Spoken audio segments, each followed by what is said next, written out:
सर्दियों की एक कड़ाके की सुबह थी। शहर अभी नींद से जागा नहीं था और कोहरे की चादर ने हर चीज को ढक रखा था। पुलिस स्टेशन के रेडियो पर एक आपातकालीन संदेश गूंजा। गांव बड़गांव से सूचना मिली है कि एक युवक ने अपनी मां की हत्या कर दी है। यह संदेश सुनते ही इंस्पेक्टर वर्षा राठौर ने अपनी जीप स्टार्ट की और तुरंत घटनास्थल की ओर रवाना हो गई। वर्षा के लिए यह पुलिस सेवा में पहला साल था, लेकिन उनके साहस और निर्णय क्षमता ने उन्हें पूरे थाने में सम्मान दिलाया था। गांव पहुंचने पर उन्होंने देखा कि एक अधेड़ महिला का शव जमीन पर पड़ा है। शरीर पर गहरी चोटों के निशान हैं। पास ही एक 22 वर्षीय युवक खड़ा था, जिसके हाथ में एक भारी लकड़ी की लाठी थी। वर्षा, लाठी नीचे रखो और हमारे साथ चलो।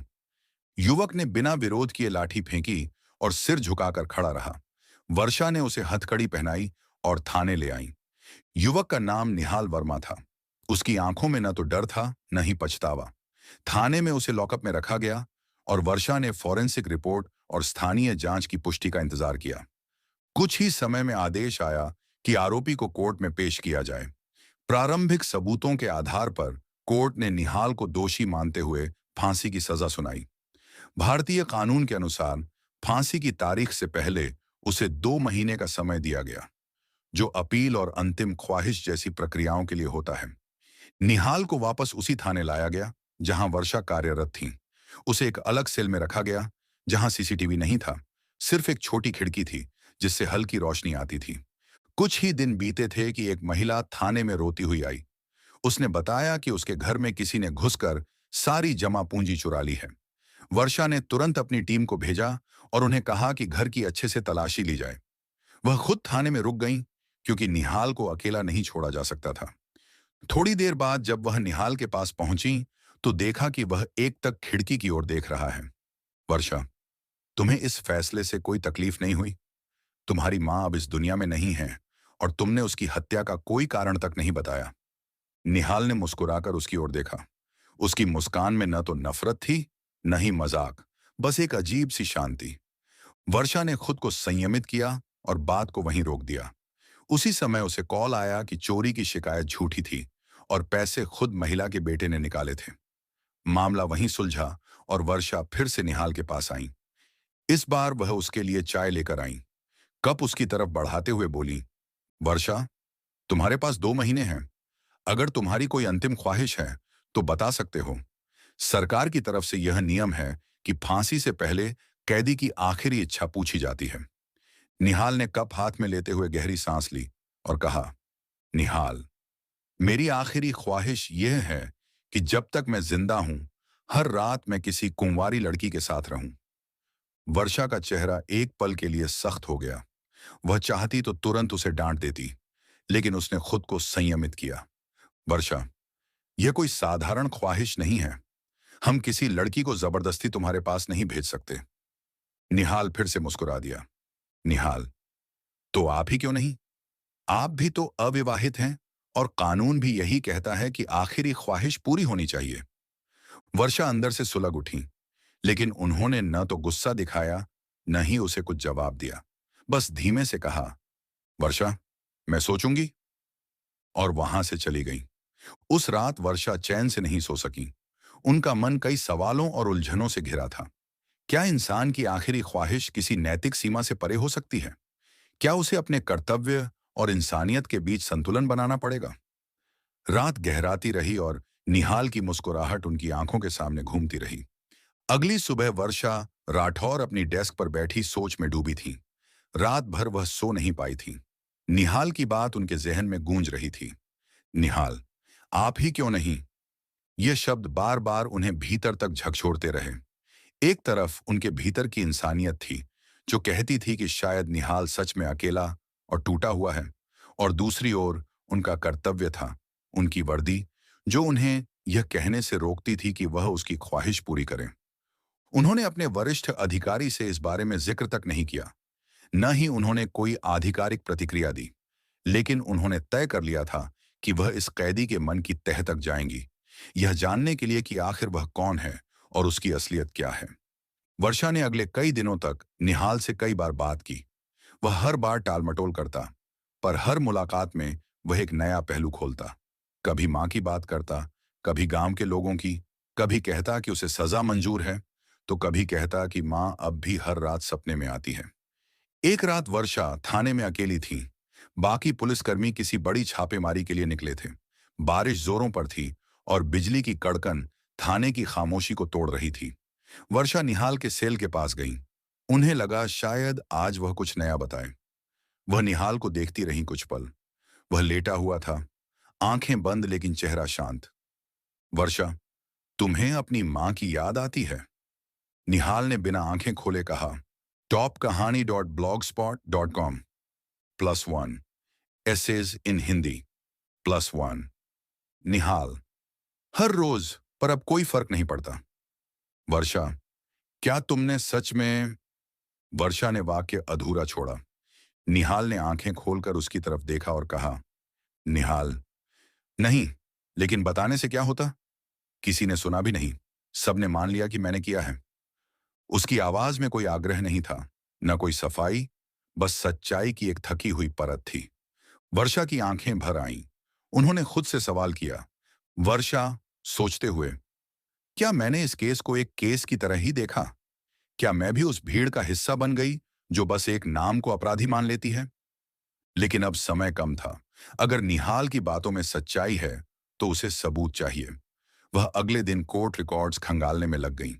गांव की फॉरेंसिक रिपोर्ट, अंधेरे के पार। भाषा राठौर ने अगले दिन सुबह कोर्ट रिकॉर्ड्स और फॉरेंसिक रिपोर्ट्स खंगालने का फैसला किया। उन्हें यह जानने की आवश्यकता थी कि निहाल पर लगे आरोप सच में सही थे या नहीं।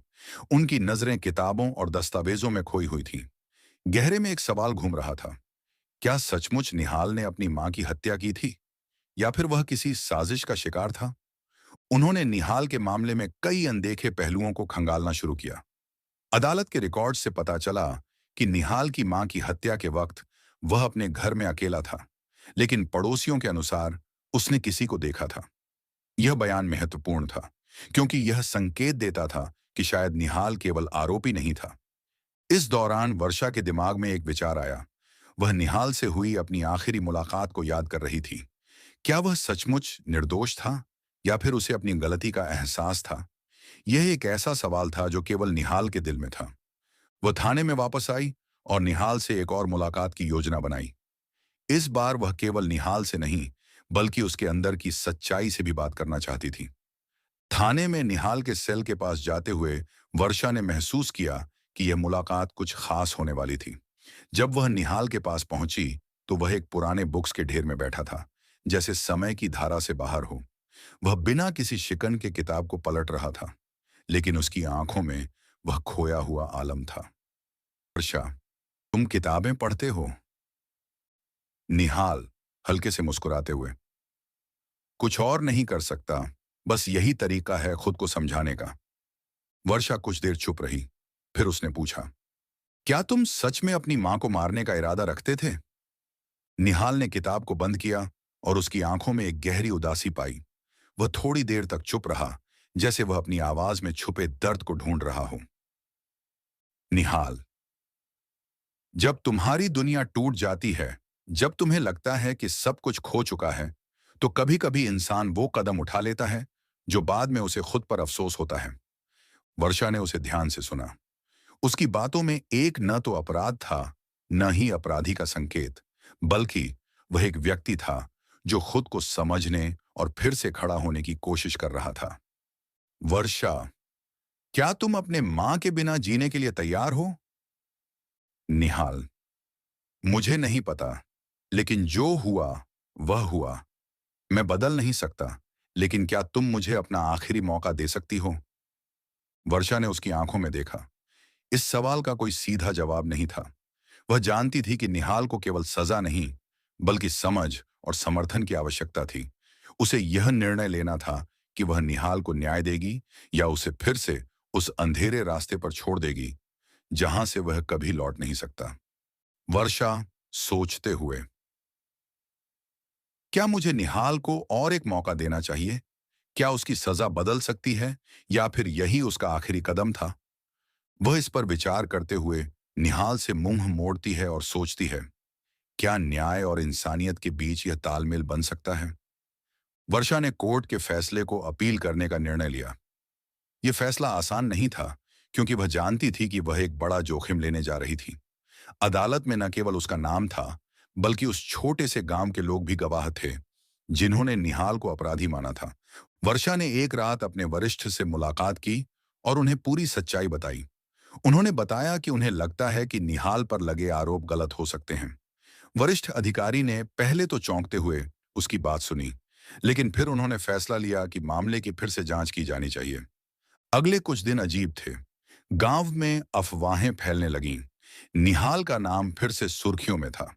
वर्षा ने फैसला किया कि वह किसी भी स्थिति में निहाल को न्याय दिलाएगी, भले ही इसके लिए उसे अपनी सारी प्रतिष्ठा दांव पर लगानी पड़े।